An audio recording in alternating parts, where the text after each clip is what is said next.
What's going on, everyone? Welcome back to the Take Flight Squad Trio. We got DKBxJets. We got Italy Jet, me, and Gunny Gumby Situation Report. Fellas, how are we doing tonight? Man, I'm living that dream, bro. It's off season time. We get to go ahead and start deviling in mock drafts, looking at what can be. Obviously, the season ended in a way that I think none of us are excited about, but it is what it is. Right. Ultimately, we now get the opportunity to go ahead and see what can be. The future is bright with the New York Jets. And after the initial feeling of despair, frustration, and anger, I'm now in a place of peace and hope. I'm pumped about what 2023 is in store for the New York Jets. Yo, I'm in the same boat. I'm glad you mentioned mock drafts and stuff. I was thinking about it earlier today because, I try to plan a couple steps ahead, like content-wise and all that stuff. We got to run through a mock draft, yo. Like all last season, I remember we didn't really have anything, and we linked here and there, all of us at different times. But I only ran through solo mock drafts, yo. We'll actually be able to have a couple different inputs in here and see what we could piece together. I think that'll be pretty fire. Man, it's so crazy that we're talking about mock drafts after the season that we had. Because for me, the future's bright, right? Future's bright. I love what we're doing, but I guess we got to get to what we're going to get to when it comes to offensive coordinator. LaFleur was asked to relieve, he's been relieved of duties. He also can explore options. So basically, yeah, he's fired. What do you guys think of that? Sitch, we'll start with you. What do you think about the firing of LaFleur? You say me or DK? Yeah, I said you. Okay. I think ultimately it's one of two things, right? Like we can go ahead and look at it and you can make an argument that, listen, he wasn't the problem. It wasn't on him, right? Offensive line issues, not a legitimate starting quarterback. You lose your number one offensive weapon in Brees Hall. Like you can make all the excuses possible. But in the same token, you can look on the back end and say, like, yeah, you don't score a touchdown when it matters most in the last 3 games of the season. We needed average quarterback play or average scoring play from this team in order for us to have 4, 5 more wins is what we were asking for. And you realize that I'm a big advocate of I don't think LaFleur was ready for this gig, man. I don't think he was. I don't think he was in the mindset to go ahead and be an offensive coordinator. I think that he was a great pass play coordinator in San Francisco. I do believe that this dude has a level of talent that we're probably going to see again in the future and say, hey, man, remember when this guy was a Jets offensive coordinator? But in terms of execution, in terms of like situational play calling, like it got to the point where you guys are doing it, I was doing it, other YouTubers are doing it. You're calling the plays as they were going to happen during the game. If we're able to do that and call the plays because he was so predictable, I can only imagine what defenses were thinking when they got to play the Jets. And you saw it in terms of results. I'm personally glad that he's gone. I'm not saying that he was the reason why the Jets, he was the primary reason the Jets offense was stagnant, but I do believe he played a part and potentially a bigger part in it. And as the coach, the leader of the offense, you got to take that L. So I'm glad we're moving on from Mike LaFleur. What do you think, D? Yeah, man. So, all right, where I'm at with it is I got to kind of remember what the initial thought process was when we assembled this staff, right? Which was defensively, it was always going to be a quick turnaround. We knew what Robert Saleh was. We knew what Jeff Ulbrich was. We liked some of the defensive back coaches, all that good stuff. Offensively, we were expecting everybody to grow together. And that just didn't really pan out with how certain position units ended up improving themselves quicker than expected. So seeing Mike LaFleur leave after felling Zach Wilson, I made the argument a lot of position groups actually regressed. When you take a look at Brees Hall still being our rushing leader after an entire season and he left in week 7 is crazy. When you take a look at Elijah Moore not taking the next leap, Denzel Mims only improved by virtue of getting more opportunities. And I would say he didn't really maximize our tight end room. So I can understand why we wouldn't run it back with him again. I'm only disappointed though because I feel like with us still saying we think Zach Wilson's a vital part of the plan, that he's going to have to learn a new playbook and all of these other struggles that are going to come with it. I agree with both of you. For me, I want to be like, hey, this is good, but I'm at that point when it comes to Woody, Saleh, even JD. I love Saleh and JD, but I want to see it. I'm from the Show Me State. I'm from St. Louis. I want to see it to believe it. I want to see that you guys have that they're going to come through. I want to see what they're going to do after LaFleur. I want to see who they're going to replace coaching wise. I just want to see it because this team is way ahead of the rebuild. We're ready to go. Like we're ready to go on defense, offense. It's just we're just missing a few pieces. And I think LaFleur, who they bring in, is gonna be like, okay, was that the right decision to get rid of LaFleur or not? I know there's been a lot of talk about the Dolphins, Bevel, and then maybe Frank Wright, maybe Gary Kubiak coming out of retirement. I don't think he is. I think he's going to stay retired. But overall, I just want to see them do it. I mean, go out and maybe get a Lamar Jackson, maybe bring in Greg Olsen, maybe get Derek Carr. I know we're all dreaming. I know we're all just talking and we're giving our opinions, but we are this. I mean, I have never been excited about a team like this in a very long time when it comes to the Jets, and we're all ready. We're all ready for that next step. But let's hope that they do. But let's hope that they do the right things. I hope that they do the right things. They take the right measures because, man, I'm excited. I'm excited about the future. I am. Okay. So question for y'all, because it came up during the press conference too, and at this point, Saleh was already getting grilled for a little bit, but they asked him why, especially after our history, we haven't had anybody since Marty Mortonweg spend more than like 2 seasons as a coordinator for us offensively. They asked him, pretty much what's the sales pitch, because the opportunity doesn't look great for a lot of people, especially when you say, even though Woody Johnson didn't want to admit it, it's a playoff mandate next year. Robert Saleh, Joe Douglas, everybody could be on the way out, and a new coordinator being in there wouldn't necessarily be the best position. So where are you guys at with us being able to probably grab the best candidate? Look, I'm going to tell y'all right now, if you're an offensive coordinator worth your weight in salt, gold, whatever you want to, there's no way this opportunity isn't a good one. Right. So hear me out.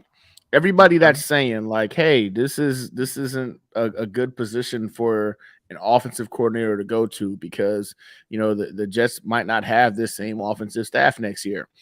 Okay. And the New York Jets only right now debacle is on the offensive side. If you're an offensive coordinator that believes you're worth your weight in anything at all, you're an NFL caliber offensive coordinator, you're looking at this opportunity, you're seeing key pieces. Okay, I got a great defense, so I don't got to really worry too much about freaking not getting more opportunities to touch the ball and making things happen. That's key. So that great defense is going to get the ball back in my hands. Oh, and by the way, the guy that came before me, he was not able to create an NFL caliber, average NFL scoring caliber offense. So we're talking about being able to score the NFL minimum average or the NFL average. And this team goes from 7 wins to 11 wins if we just did that this year. So even the leap you would have to take isn't monumental, but the leap you would take in just getting an additional 7 points per game this next season puts you in a category of, oh my God, look what so-and-so did with the New York Jets freaking offense. It catapults whoever takes this position into a realm of relevancy because we've been so bad. Like we're not asking for somebody to make us the next like Kansas City Chiefs offense. If you can make the New York Jets offense average, you're looking at people knocking on your door to be a head coach. Or let's say The offense is average, and somehow, some way, the rest of the team falls apart, and they fire the remainder of the staff. I don't believe for a second that the Johnson brothers are going to be going for a defensive-minded coach next year, which means now you have the ability to be auditioning all of next season to be the head coach of the New York Jets if the team falls apart. And then there's the last option. You're a freaking coach in the NFL. Your salary is guaranteed. We're not going to give you a 1-year freaking contract. You're going to get 2-3 years no matter what. That's because that's just how it's going to play out. Which means, let's say you come in here and you still suck. What's the harm? It's the Jets, right? Like, they've been sucking for quite some time. It doesn't really hurt you if somehow, somewhere we don't improve. They're going to just put it on, the offensive line or the quarterback. The leadership sucked. That's what everybody does when it comes to the New York Jets. But guess what? You're still going to keep getting paid for 2 more years after the fact. So every time I hear that, I'm just like, what are you talking about? Like, what are you talking about that this isn't a great position? If you're an offensive coordinator right now, you really can't lose coming to the New York Jets to be the offensive coordinator. Oh, and by the way, next year you get 2 beautiful shiny weapons back in AVT and Breece Hall that can make your job significantly easier. Because when Mike had those guys, nobody was talking about he needs to get fired. I don't know, man. There's just so many components to it. Maybe Coach Side doesn't know how to sell this thing, but there are so many selling pieces as to why a top OC, should want this job for the New York Jets.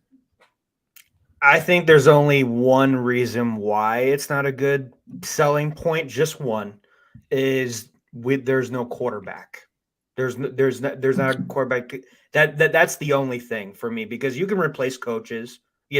Coaches, just like Austin, he's got that suspension. So 24, I think. If in the chat, correct me if I'm wrong about that.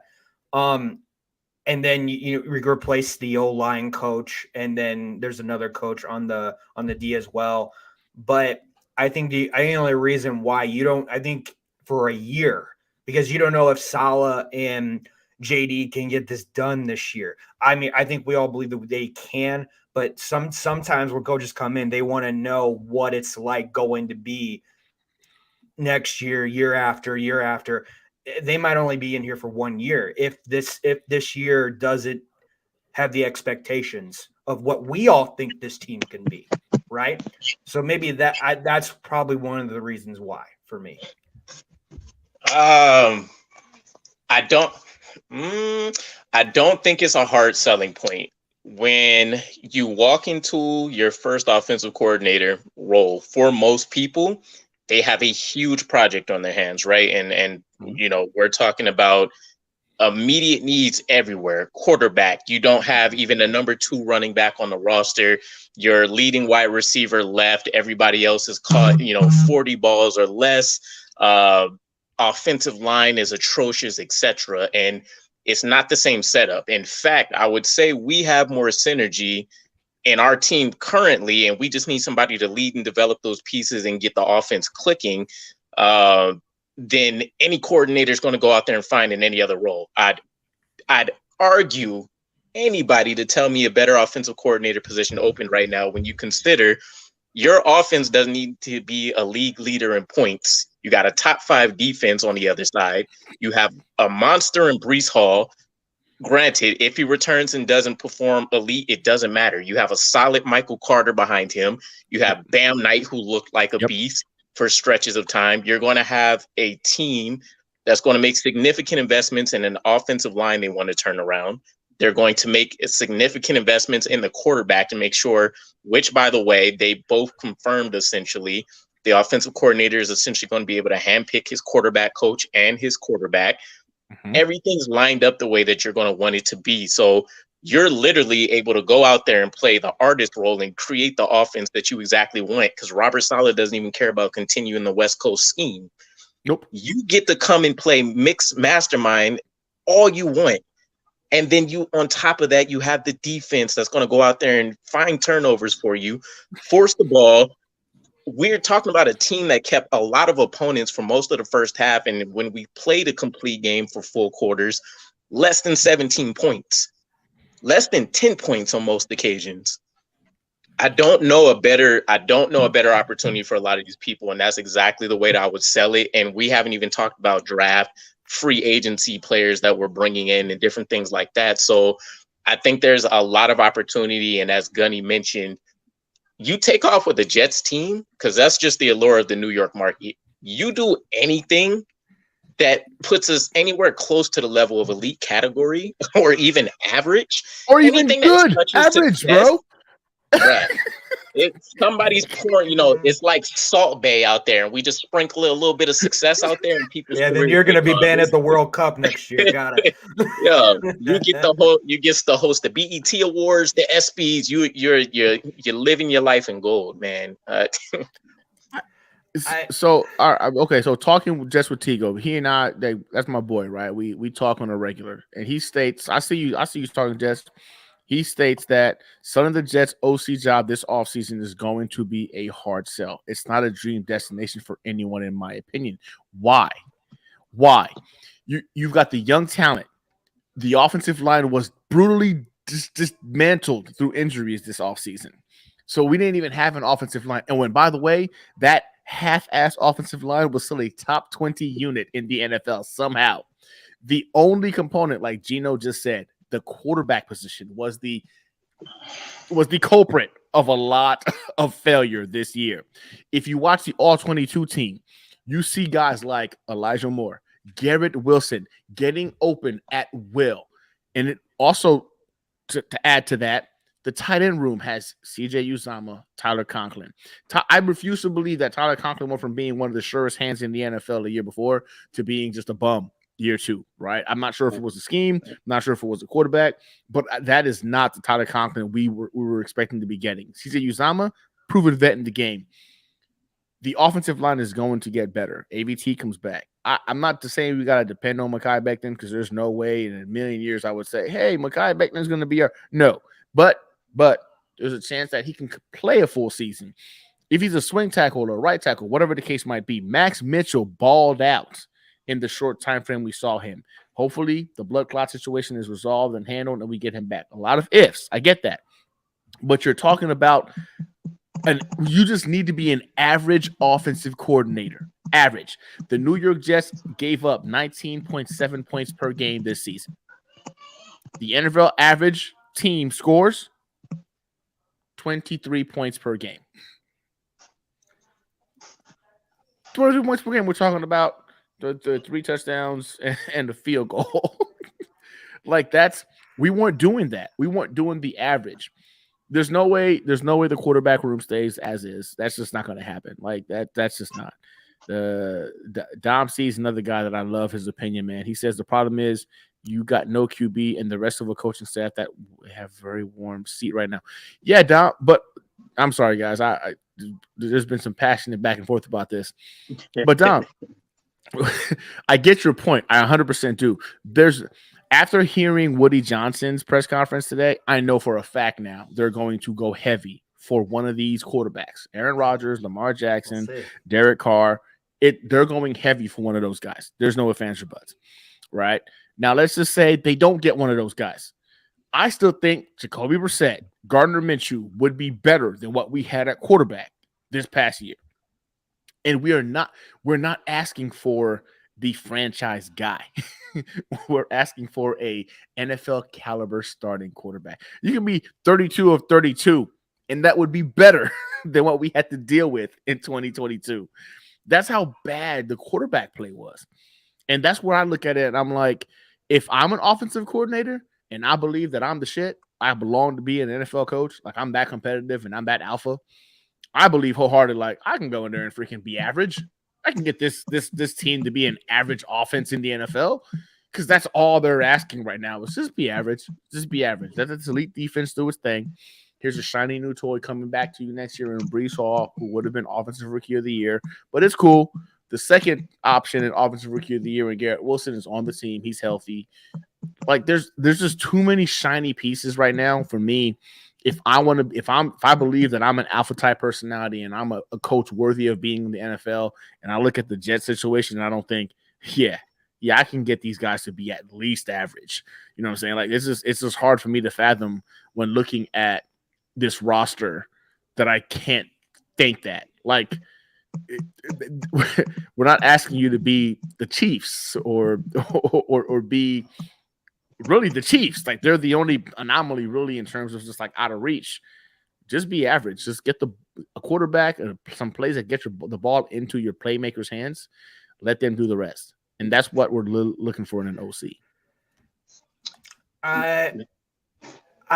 Okay. I see your guys' point, but for me, I'm looking at a little bit of the bigger picture when it comes to free agents in the draft. One, we have to re-sign all these guys on defense. You got Quan, you got Mosley, you got Quincy Williams, you got Quinnen Williams. We see what we're gonna do with Rankins and Thomas. If JD can work a miracle and re-sign some of those guys and reconstruct it, which I know he can do, I want to see the way it shapes out. I want to see if they're going to bring in a new safety, maybe that can complement Jordan Wyatt a little bit, because he hasn't been playing great. He actually wasn't that great at all. And then when I look at the offense, you can reconstruct that offense. But, I mean, as we've been talking a lot, Laken Tomlinson, he's not that great without Trent Williams. So if Becton or bringing someone else that can complement him in that role, and then Vera Tucker and Mitchell coming back that are already on that right side, is Mitchell, when Vera Tucker goes out, is Mitchell going to be the same player? That's what I want to know too. Or is Vera Tucker just that golden child where you can put him anywhere and he's great, and we've proven that he is?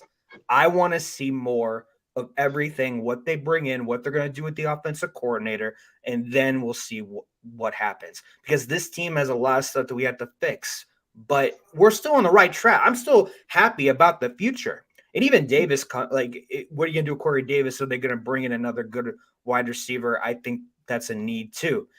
But it's just see what happens. This cap space is low, but it could be. But I mean, it's a cap. Who's gonna?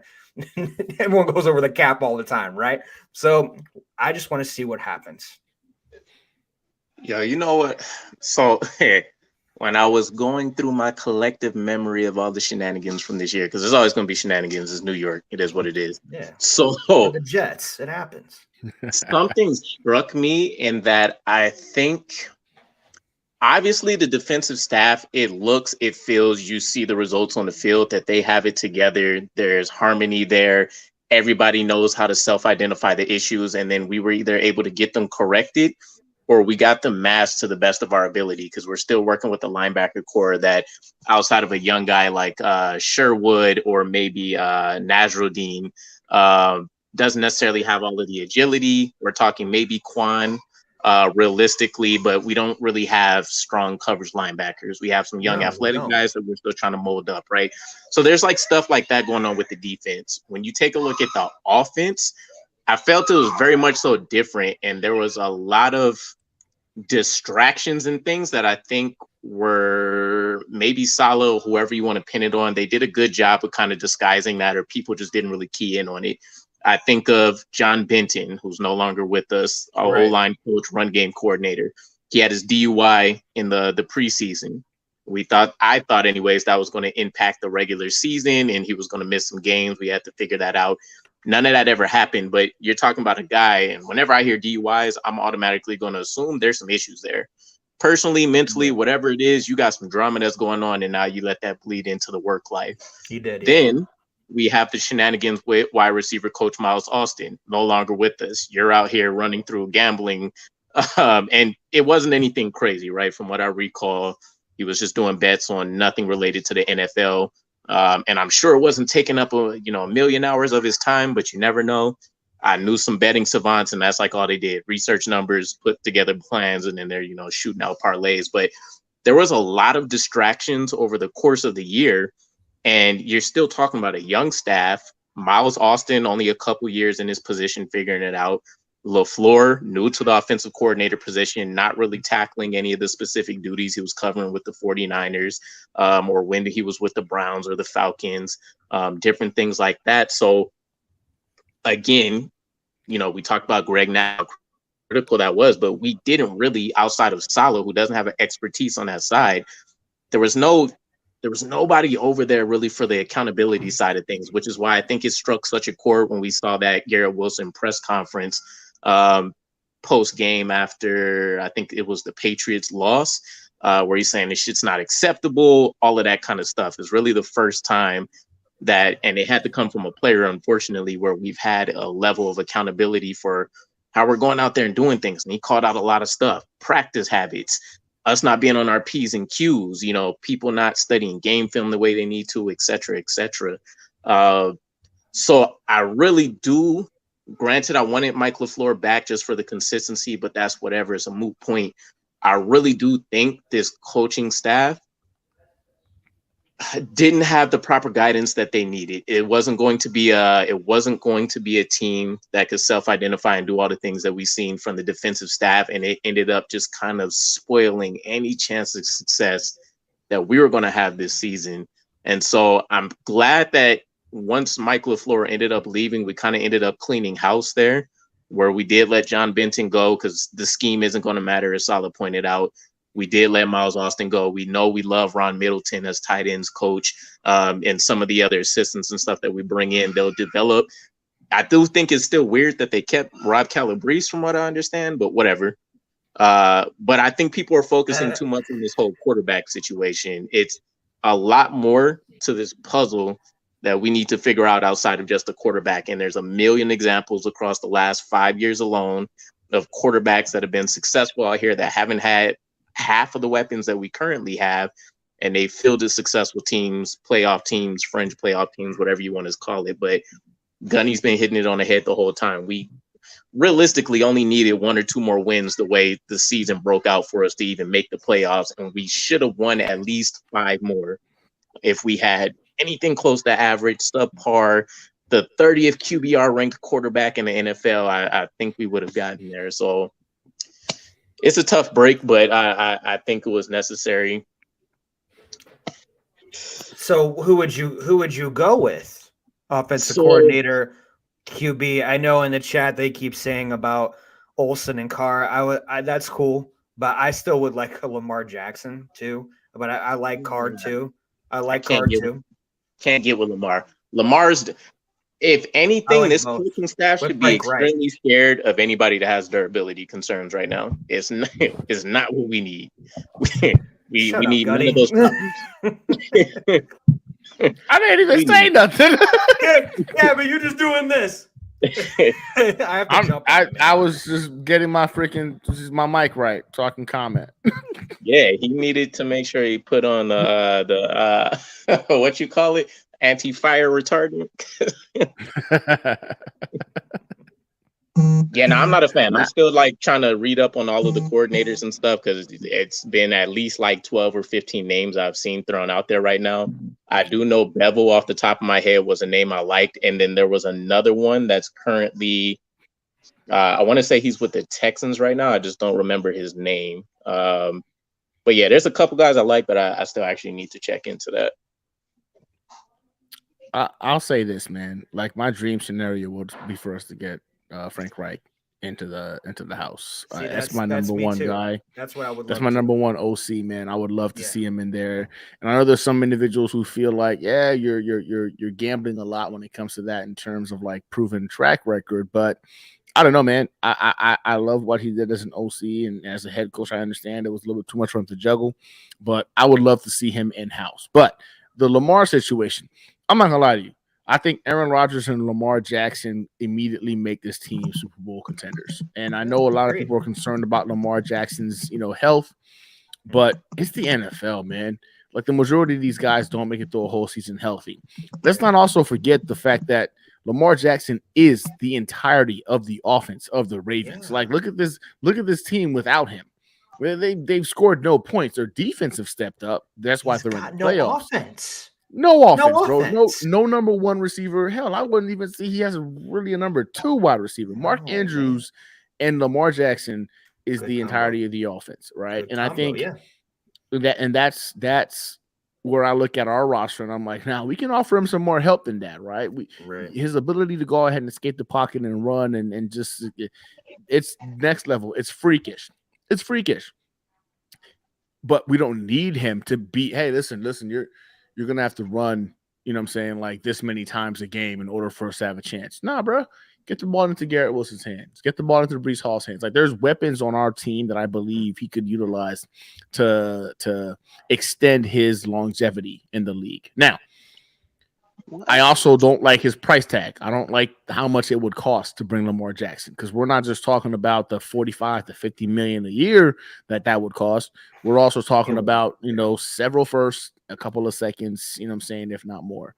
And I look at the long-term aspect of it, and I know Lamar is 26 years old, 25 years old. He's not even in his prime yet, realistically speaking. But there's just something about giving up that much capital when we're looking at the blueprint of the Denver Broncos and the Cleveland Browns and how that has come back to kind of like, you know what I'm saying, like hurt those guys. I like what I've seen a lot of lately. And again, I'm in a couple of group chats where I'm seeing this a lot, but Dom in the comments stated a Greg Olsen and Derek Carr combination makes the most sense. And when we're talking about what's realistically plausible, I think that does make the most sense. And that does make us competitors. Now, I'm not going to sit here and tell you we're Super Bowl competitors. I think we're going to be in the playoffs if we bring in Greg Olsen and Derek Carr. I do believe that. I think the only way I can sit here and bet on the Jets making the Super Bowl or being Super Bowl contenders is if Aaron Rodgers or Lamar Jackson weren't rocking the green and white next year. Every other quarterback option is coming with their baggage and issues, concerns, etc. But like we've all agreeing upon, we just need a starting caliber performance from a quarterback. Yeah. And we have enough on the defense, and we'll have enough in the running game to be relevant. So I think Derek Carr and Greg Olsen is probably what's going to wind up happening. But I wouldn't mind Bevel. But my dream scenario, Aaron Rodgers or Lamar Jackson, accompanied by Frank Reich.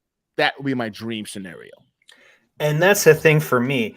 I've been saying this whole year, I want the Jets just to be consistent at every single position. That's all I care about. I want consistency.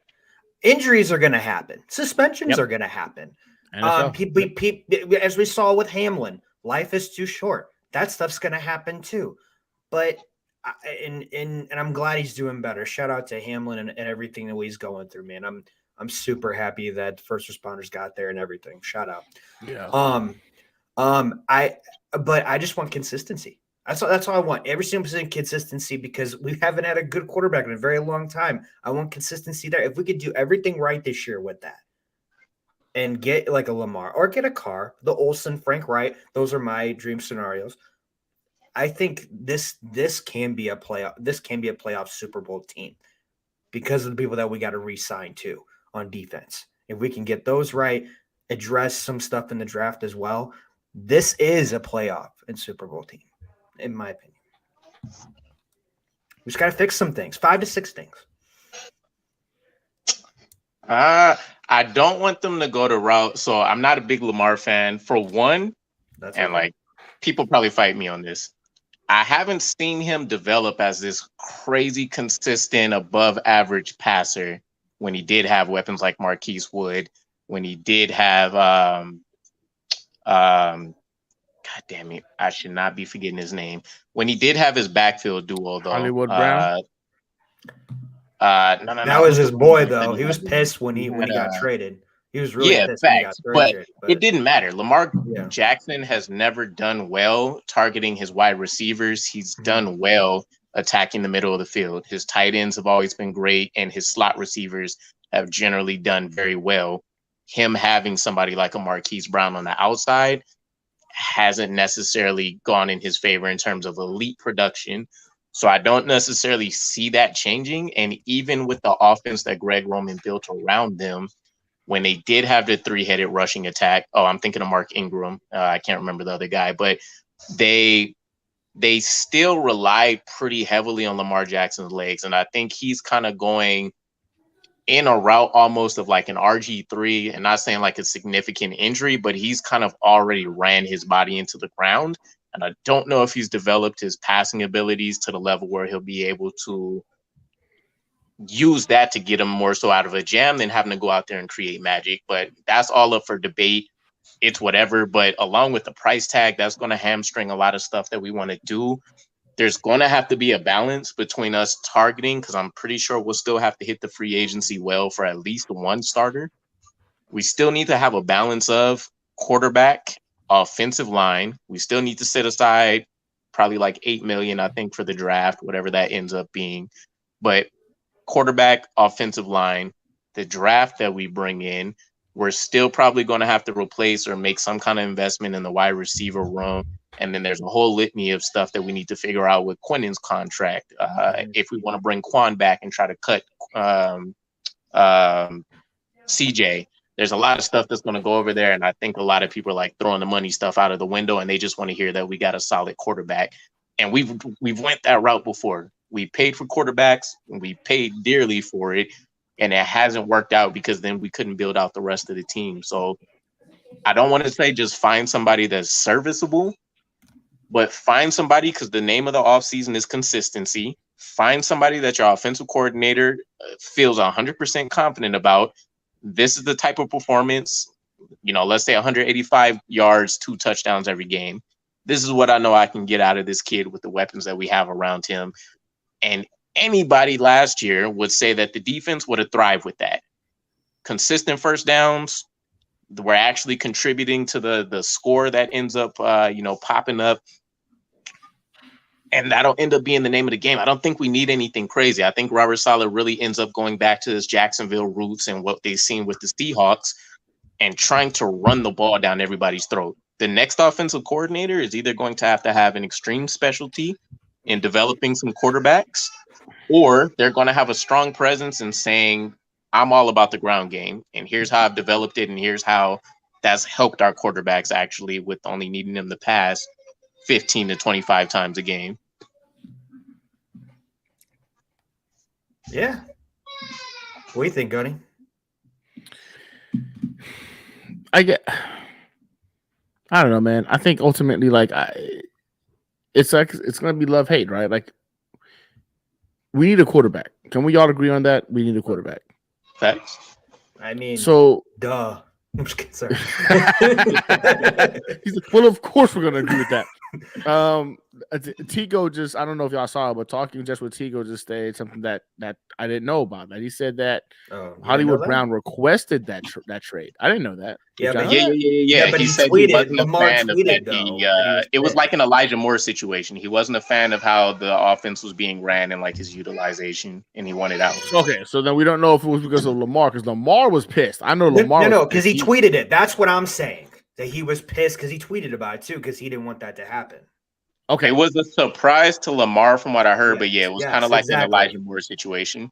Yes, that's what I'm saying too, though, because he was pissed and he tweeted about it. He didn't like. Yeah. It. Okay. Then. So then, yeah, I look at it this way, man. Like, I hear you, DK. You're right. You really haven't seen much in terms of throwing ability, passing ability, for you to really feel like, yeah, Lamar Jackson could be a quarterback in the league, like long term, vice a running back that can throw the ball, which is what the stigma is about Lamar.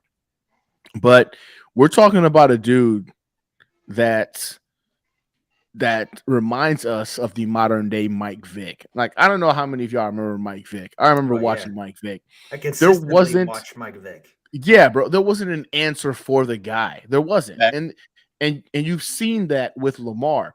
Now, again, DK, I respect what you're saying because it makes sense. Like, after the MVP season, he kind of regressed a little bit in terms of the passing statistics. Yeah. But is that because he regressed or because they catered this offense around like, hey, we're going to need your ass to run the ball for us? I think it's a little bit of both. It's like with the Carr situation. Like, he regressed a little bit, but he had the numbers, though. Carr had the numbers. Yeah. But so that's why I'm like a little bit, too. Maybe it's a new scenery. Maybe that's what I'm saying. New mindset. That's what I'm like.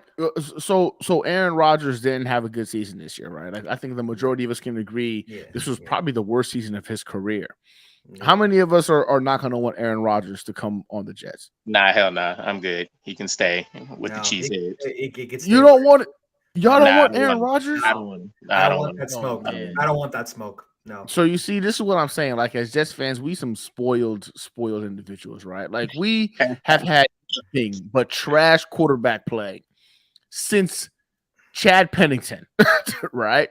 Like the most elite quarterback we've ever had is Joe Namath, Chad when healthy, and we're the most pickiest fan base of who we want at the quarterback position when we haven't had the answer in forever. We're talking about. Are you surprised? Guys. You surprised? I'm not surprised. That's why I love this fan base. Because it don't matter. It don't matter if because no matter what it is, we'll have our stance. But you better believe we're going to have a way to back up our stance too, which is why I can't argue with what both of you are saying. I'm like, I get it. You know, Rodgers is 40-something years old, really shitty year. Do we want to go ahead and bring him on right now or building? Lamar Jackson can't stay healthy. He's kind of like declined a little bit since the MVP season. So like, that's why I love the Jets fan base. Like we're the most educated and most passionate fan base on the planet because even if we can all disagree about something, there's legitimate conversation to be had about every disagreement. Even if you don't, you're like, that's silly.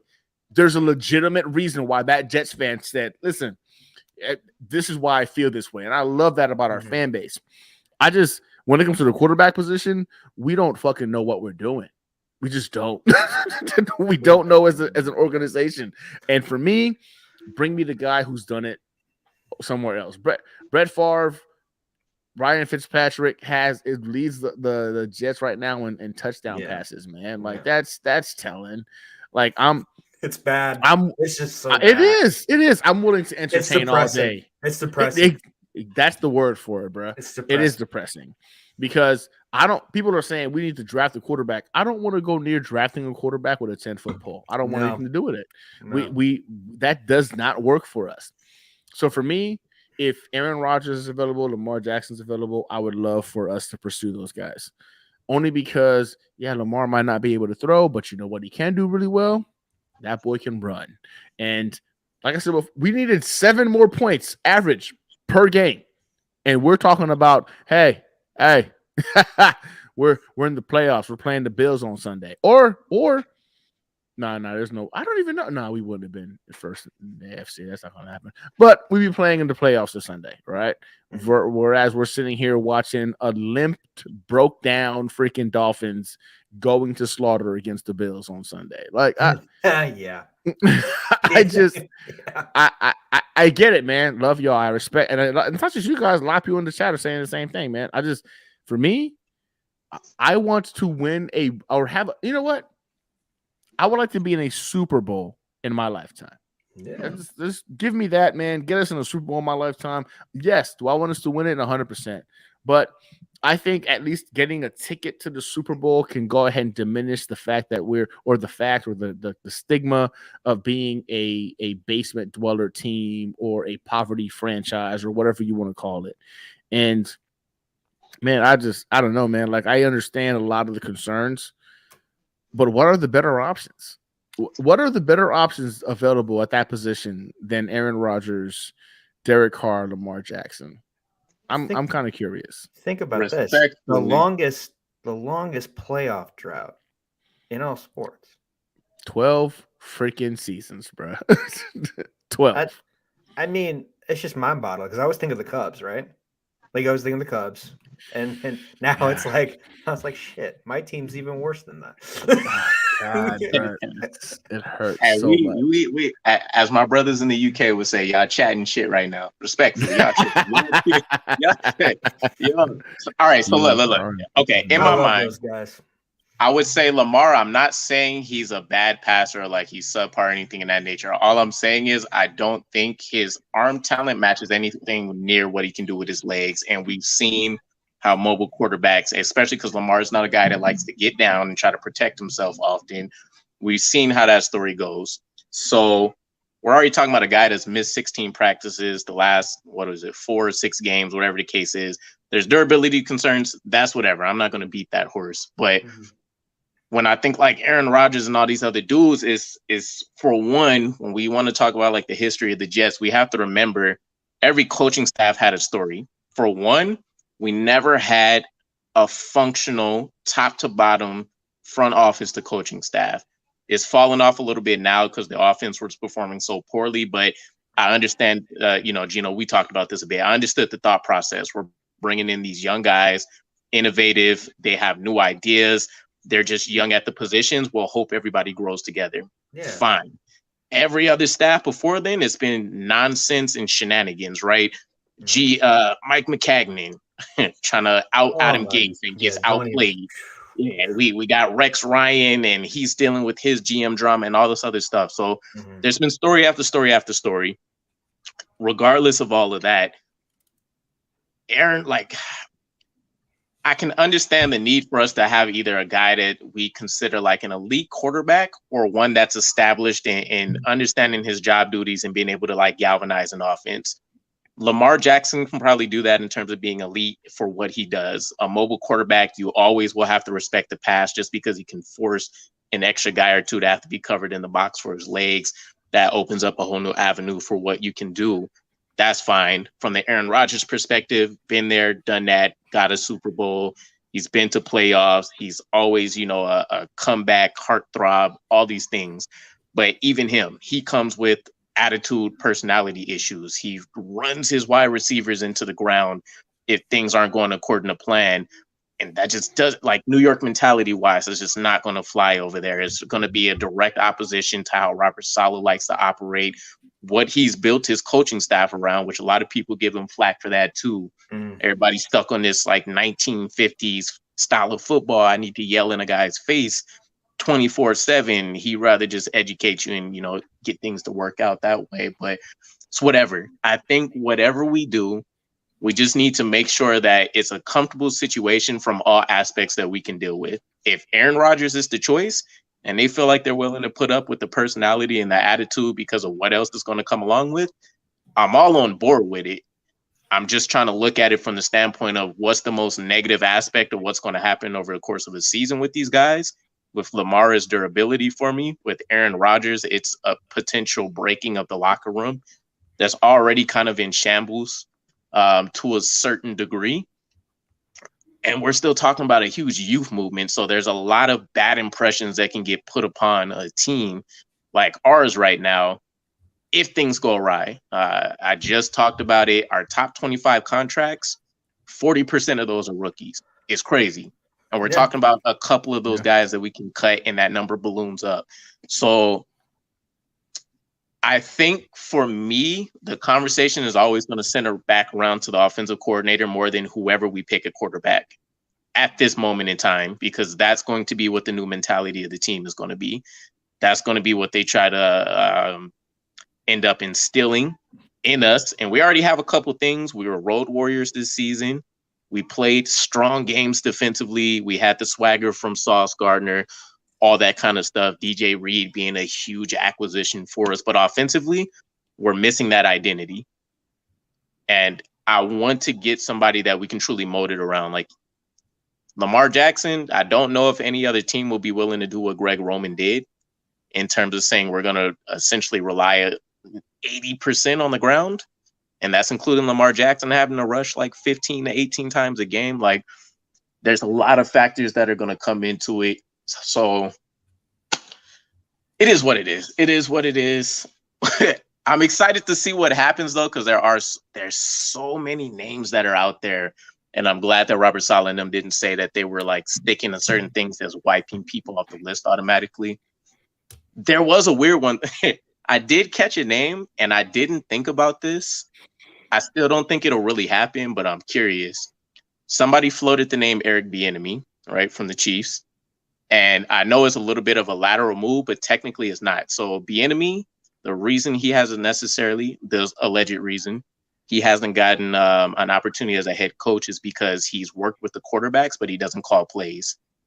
If whatever reason we can draw him in, he would be coming over as the play caller and all of these things, etc. So, there's a lot of different routes that I think this offseason is going to ultimately end up taking. That's one of the ones that would interest me. I think I would 100% sign up if Bieniemy actually ended up being a legitimate option for us.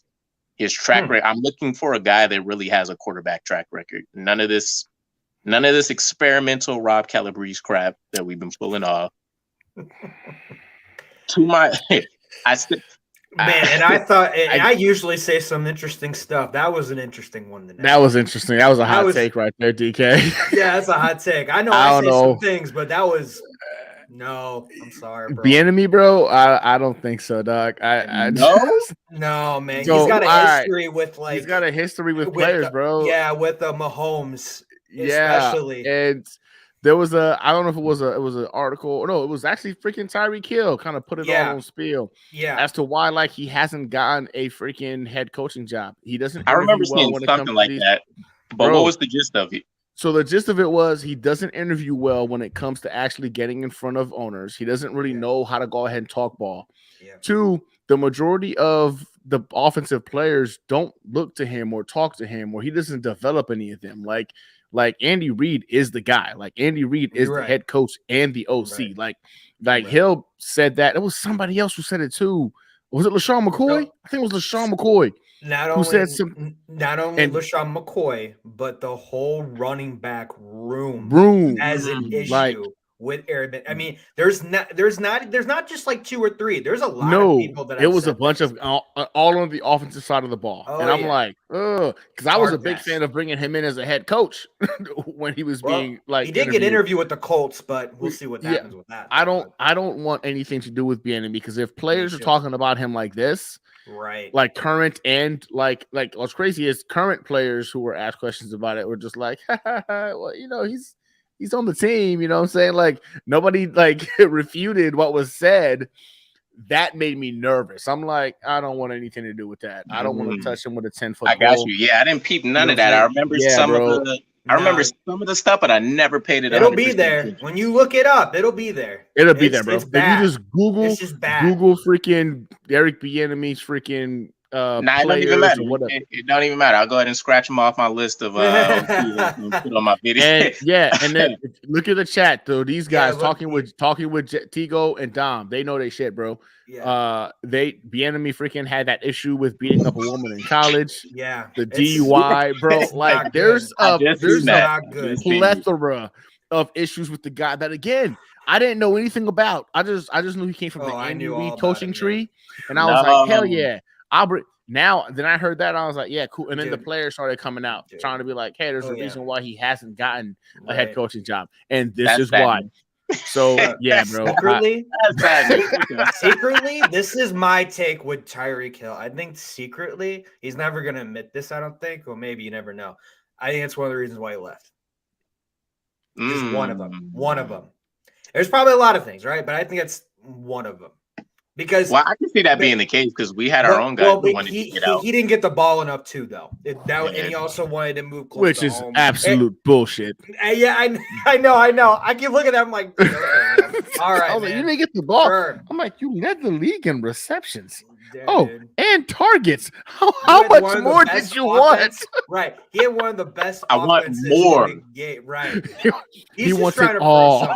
He's trying to prove. That's what he's trying to prove, man. He's trying to prove something.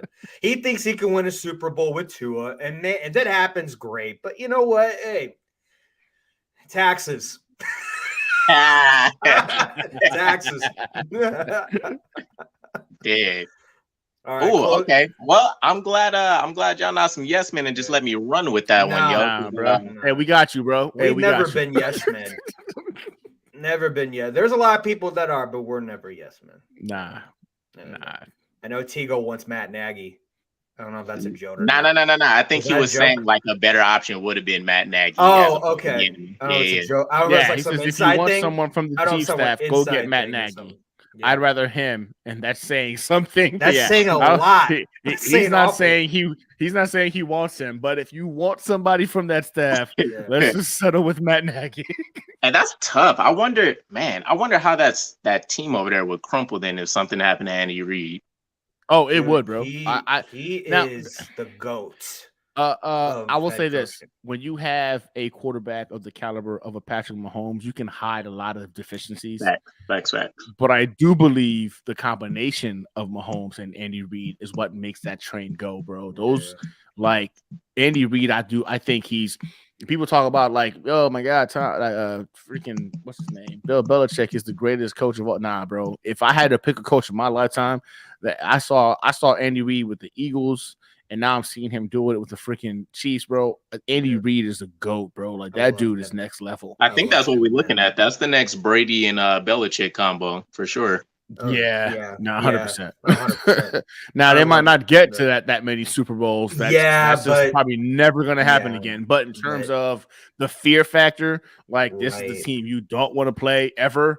It's going to be those guys. I think the difference is too, is especially with Kelsey being, if you want to add the Gronk in there, Kelsey, Mahomes, and Reed, they actually all have love for each other.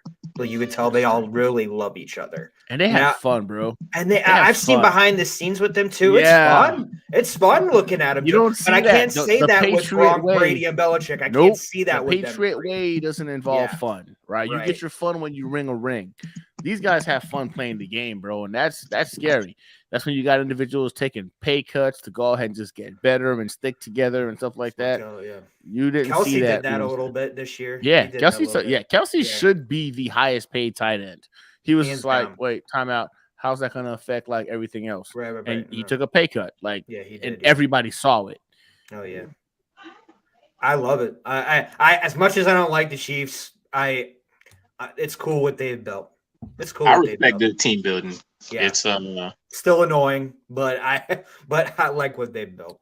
You know what though? I like that we have teams like that within our conference, not division, within our conference, because if it comes down to the fact that we, do start consistently getting the playoffs and stuff like that, I don't want there being asterisks where people are like, oh, well, you guys played ass teams all the way through. Like, nah. Oh, I've been saying this too. Like I've been saying it nonstop. I'm like, oh man, NFC is cute. Like it's like the JV, whereas the AFC is the varsity. Because, bro, like if you look at the quality of football players in the AFC versus the NFC, it's a gauntlet. If you're in the AFC, you're going through a gauntlet to get to the playoffs. Respect. But you could be the Tampa Bay Buccaneers, who are a below 500 team, and they're in.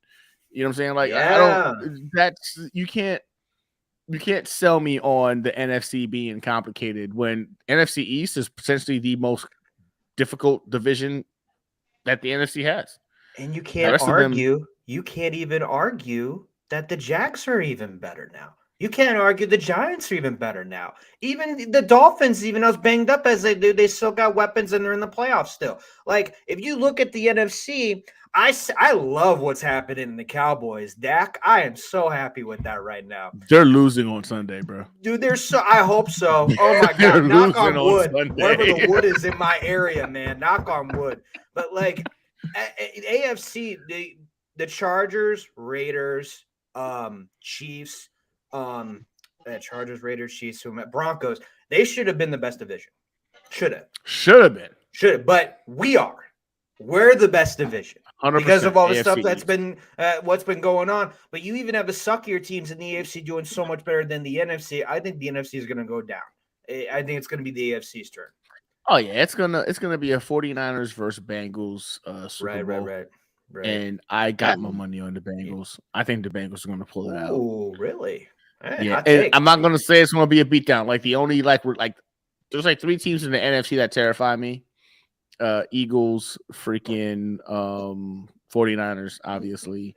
And I don't know, bro. Like maybe I'm just being a weirdo, but the Giants are kind of scaring me a little bit. I'm not going to lie to you guys.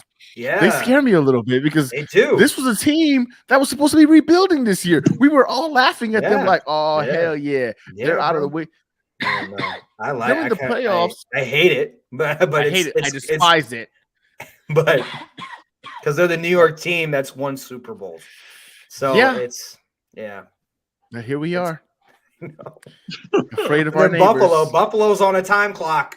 Buffalo's on a time clock, man. Yeah. But Giants can take all the time they want. That's why I'm scared of them. I'm like, shit. they're not on the situation like the Buffalo Bills are that are about to have a lot of money pulled from them next year. I really think that if the Buffalo Bills don't win the Super Bowl this year, they're going to fall to. You can't ever say like media, like below average because you got a quarterback. I do believe in their coaching. You think you can't afford keeping who?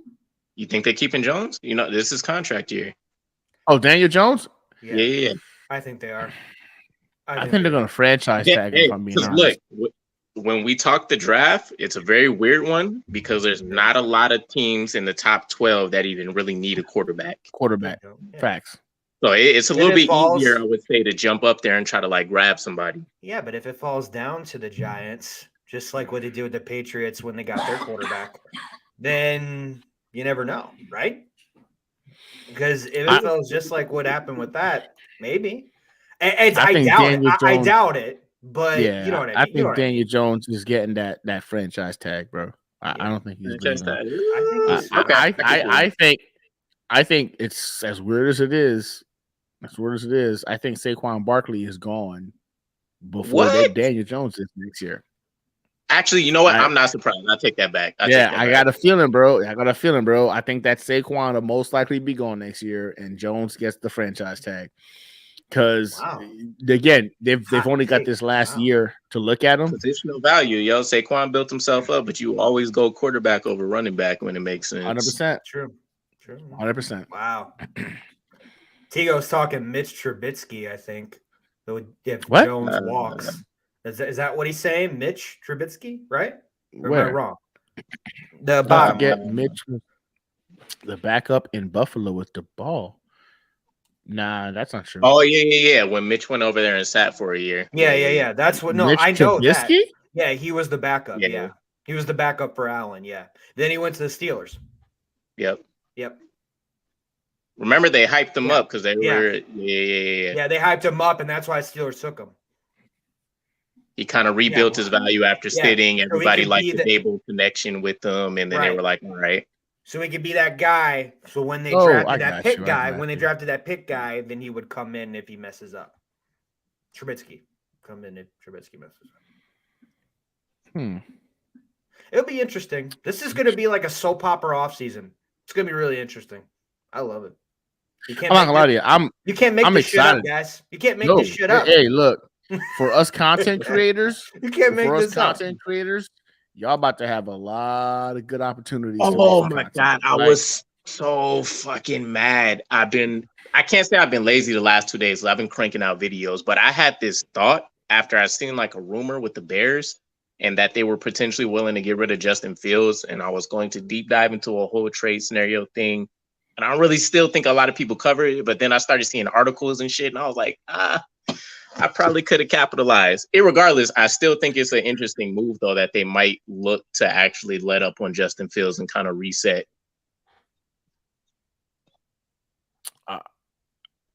So you think that Justin Fields leaves? So the rumor is, because the Bears is, they have the number 1 pick. The GM was talking, chatting shit about he would have to be blown away by one of the rookie quarterbacks to draft him and move on from Fields. But one of the initial rumors that's getting hot is that the Jets and the the Jets and the Bears could essentially try to trade to bring in Justin Fields. The compensation was ridiculous. It was like 3 firsts, 2 seconds, and a third. It was ridiculous. I think that one was for us to move up to the number 1 pick, and we got Fields in return or something like that. But yeah, in general, there's been a lot of rumors. A lot of people said that we should have got Justin Fields originally anyway. So they're like, this is the opportunity to kind of rewrite history, all of that kind of nonsense. I don't think that's going to happen. For what? What has Justin Fields done that makes us feel like, ooh, we didn't get right with Zach Wilson? We'll teach this guy how to throw. Like, I don't see you doing good. You doing good, Gunny? You don't remember those conversations? You fighting people left and right because he was rushing 180 yards. Yeah, that's what I'm saying. I don't want Justin Fields. Like, at the very least, if we're gonna go that route, just if we're gonna cost that much, just get Lamar. Just get Lamar because at least we know he can have some semblance of throwing the ball. Like, To me, just I think I've seen that too, man. I don't want anything to do with Justin Fields, bro. Like I just don't. You know what's interesting? Their numbers aren't too far off in terms of rushing or passing. The whole thing. This year? The rushing to passing ratio and what they've been doing, their numbers aren't too far off. Well, yeah, I'm not saying they're on the same level. I just statistically for the people that are going to want to try to chat I think that's just been a lot of injuries with him too, though. But yeah, I think it resembles. It resembles maybe, but hot take. No hot take. I don't want that motherfucker. They better not. No, Gunny, not that shit. I'm talking about the Jackson and Fields comparison. What he was talking about. Oh, okay. I'm like, no. I mean, if we mortgage the future in any way, I don't even know unless if we took the 3 firsts, the 2 seconds, and the third, and we got like Patrick Mahomes or something, I still think I would probably be going insane because we don't have anything left to try to like piece together shit with. But yeah, no, I got you. That would be the only thing that makes logical sense. I'm gonna need a Patrick Mahomes. Patrick, okay. So you're saying if you're gonna do it, it had to be for Patrick. It has to be. Like Jalen Hurts would probably be the only close second that I consider. No, I need to see more. I need to see it again from Jalen. I'm not going off of 1 year. I'm sold. But from Patrick Mahomes, sold, bro. Sold. Yeah. Sold. I signed the contract already. I'm sold. Jalen Hurts is one of them. He's one of them, bro. You see, you're going off of 1 year of elite production. It's not Patrick 1 year. I'm sold because of the developmental. I love Hurts. It's not been a consistency thing. It's been that we haven't seen him regress. He's actually taking huge steps forwards each year. I agree with that. See, that's my boy from Crimson, man. I love it. Listen, I'm not going to say I don't like Jalen Hurts. I do like Jalen Hurts, but I'm not giving up a package equivalent to what I would give up for Patrick Mahomes. No.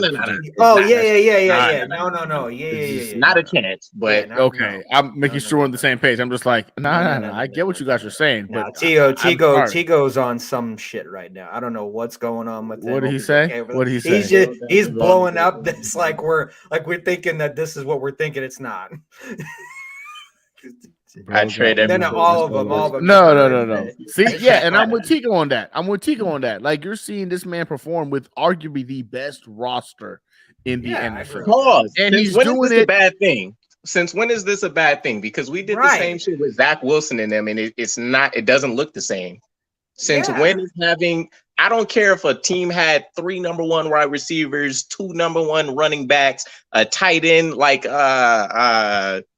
Gronkowski in his prime, it wouldn't matter. You're making the most of those weapons, and you're getting the key thing, which is the wins. I don't understand what the bad thing is that everybody keeps trying to chat shit about when it comes to Jalen Hurts and what he's done. When his backups were in, and everybody said it was a scheme thing, they took L's.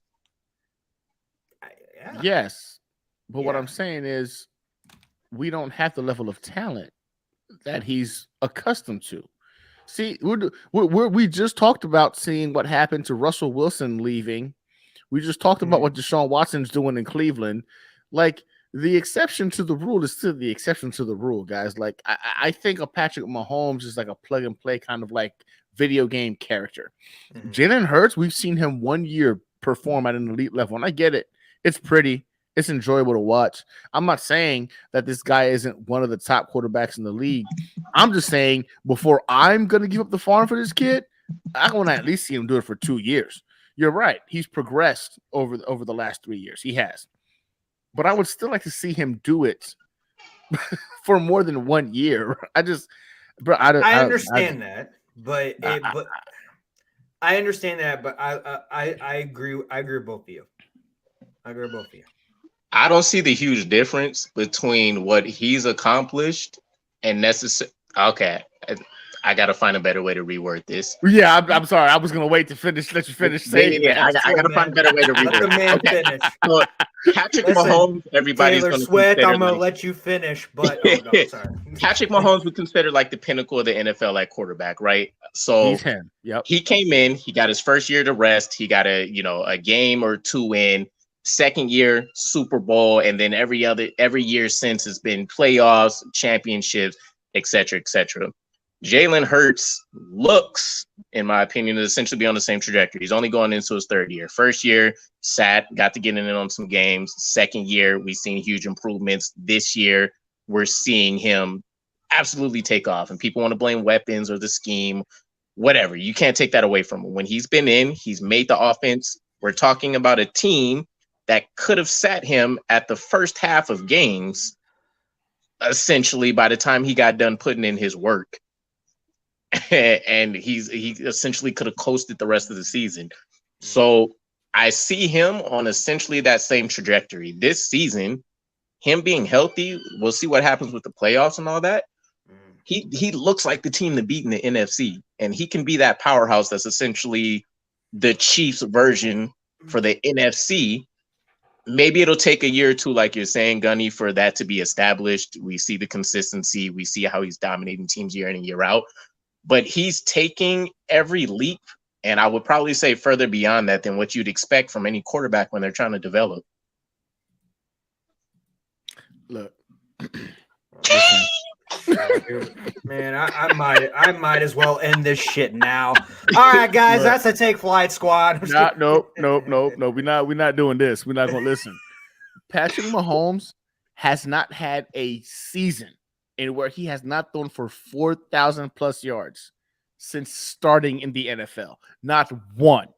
The only quarterback to ever do it. Patrick Mahomes has a 50 touchdown pass season.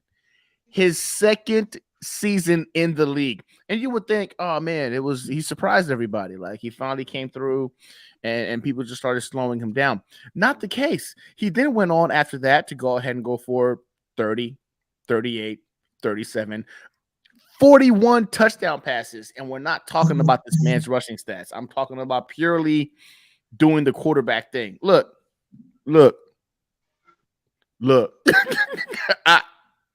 He's different. I don't want to say different, bro. Confirm my comments that Jalen Hurts is in the same league as him. I know. I'm just saying I could see him being in that next. Justin Herbert and Jalen Hurts would be the guys that I say could enter that tier with Patrick Mahomes if the consistency keeps up. I'm going to say nobody. I don't even care if you're Josh Allen, who apparently is freaking able to do it with his legs. And Patrick, like you said, bro, that dude is different. Like if you told me today the Jets can get Patrick Mahomes, we're going to give them the next 5 years worth of drafts, right? Like first, second, thirds are gone. Yeah. You got to go ahead. I'm like, all right. That dude is built different, right? And I don't know. I don't know if I could say that any other quarterback. I don't think we've never seen. Y'all see what Steph Curry's doing right now in the NBA, right? Yeah. Shooting basketballs from half court like it's shooting a free throw. Like it don't make no sense. It don't add up. I've watched Patrick Mahomes throw the most accurate pass, 20 plus yards downfield, while sideways. Bro. My man is like this. Just throw it. That's not normal. That's not human. That's freaking alien. When they talk about like, oh man, that motherfucker built different. No, Patrick Mahomes is built different. I don't. Oh yeah. All right, then that's the conversation right there. He's the exception to the rule. Yes, there it is. Perfect. There it is. Yeah. Except the rule. I would give up the farm for Patrick Mahomes. Give it all up. Hey, you know what? I'd probably let somebody take my pinky if they say we can get Patrick. I'm with you, brother. I don't need it. I can still hold the joystick. I'll give you my bad liver for 9 fingers. I'll do a pinky. I'll throw in the kidney. Bro, I'm with you. Patrick Mahomes is I need right my leg, bro. You want my right leg? Here's my right leg. I need the organs. He can have a finger. That's it. I can't even feel it. I don't care. Here, on my right leg. I need the legs. They can have a finger, and I need to be a minority owner in the Jets. That's about as far as I'm going with that. Yeah, I'll let him be a minority owner of the Jets. Hell, he can be the owner of the Jets. Fuck Woody. Yeah, he's never going to go anywhere. He just ended up getting another ownership stake in another Kansas City team in Kansas City. He's never leaving. He is going to be a god in Kansas City for the rest of his life. If I was him, I would never leave. That man yeah. probably don't got to pay for anything ever. If he's going out to eat, it doesn't have to pay. It's the Patrick Mahomes special. If you're here, you eat free. Though that dude, my God, annoying, bro. but I get it. It is It's annoying, but I get it. We have to worry about him every single year. He's in our freaking conference. And it sucks because he's young. So it's not like we face against him next year at home. We're gonna lose that. I already called. Like, look, listen. I looked at our schedule and I was just like, oh man, this isn't too shit, we gotta play Kansas City. No, it's a tough schedule. We have a tough schedule, Gunny. Yeah. We always have a tough schedule. I don't think we've finished anything less than like 12th in strength of schedule in like over a decade. But like the Jets have proved this year though. That we can look beat at the big schedule, teams. right? Look at it again. We can beat big teams. Jets proved that. We can big exactly. I looked at that schedule, bro, and I'm hearing a lot of people saying it's scary. It's such a scary schedule. And I'm like, I don't see it, man. Like I see the Eagles game as that's gonna be probably an L. Kansas City, we're losing that one. But if we get a competent quarterback, like I said before, an NFL level starting quarterback, and let's just say our defense isn't the 5th ranked defense in the league, but they're the 10th ranked defense in the league. People keep forgetting, like, Breece Hall is him. Like, Breece Hall is probably going to be the running back in this league. You get him a competent quarterback that can go ahead and open up or make the defense play honest by getting the ball to Garrett Wilson. Bro, I looked at that schedule and I was just like, yeah, I like that. I like that. I don't like Philly. I don't like Kansas City, but I like the rest of these bitches. Like the Chargers don't scare me, bro. I don't see it. Everybody says it's such a scary freaking schedule, and I'm like, based off of what? Other than Patrick Mahomes and Jalen Hurts, based off of what? Dude, it's by the way, of that schedule, the Jets have the best defense by far of any team we're playing this year. They had the best defense. They're more worried about playing our defense than we should be playing their defense. And we played this year with no quarterback. Like we played with no quarterback. That's why I don't. Let's hope we get it right again. Let's hope that we can get these 1-year deals back. Get Quincy back. Let's get all these guys back. And address the safety. That's what Tigo says. We had the 4th hardest schedule this past year, and that's it's the after Jets. It's the Jets. Yeah. But they still finished 7-10 with no quarterback, and that was the 4th hardest schedule this year. It's looking good for that, guys. We piece this together. We get exactly. And even if we don't piece it together, we don't get the perfect quarterback. We get Breece back next year, and God willing, we never needed perfect. If we get perfect, then that's literally just icing. It's lights out. If we get perfect, bro, it's lights out. Like if we get perfect, we're not talking about playoffs. We're talking about okay, who is playing us in the Super Bowl? If we get perfect. If we get good, we're playoff contenders, bro. Like, and that's why I looked at this schedule and I was just like, this isn't scary. I mean, Patrick is scary, Jalen Hurts is scary, but after that, I was just like, I'm okay with this. Yo, so my stuff is dying. I think I'm about to try to get the boys down and all that kind of stuff. Yeah, so we'll probably wrap up here in a bit. All right, cool. I'm gonna go cuddle up with the wife. She's been eyeballing me over here in the corner for the last like 20 minutes. Oh yeah, we need to get Gunny out of here. Yeah, y'all know how it is, man. Like she a beast. I'm about to go ahead and. All right. Well, yeah, I'm gonna go cuddle up. Yeah. All right, once another episode of the. All right, everyone. It's another episode of the Take Flight Squad. Gunny Gummy DKBxJets Italy Jet. We'll see you next week with another episode. Hope you have a great weekend of watching playoffs or spend time with your family, have a beer, whatever you want to do. Just be safe and let's go Jets. Talk to you guys later. Let's get Good night, everybody. Peace.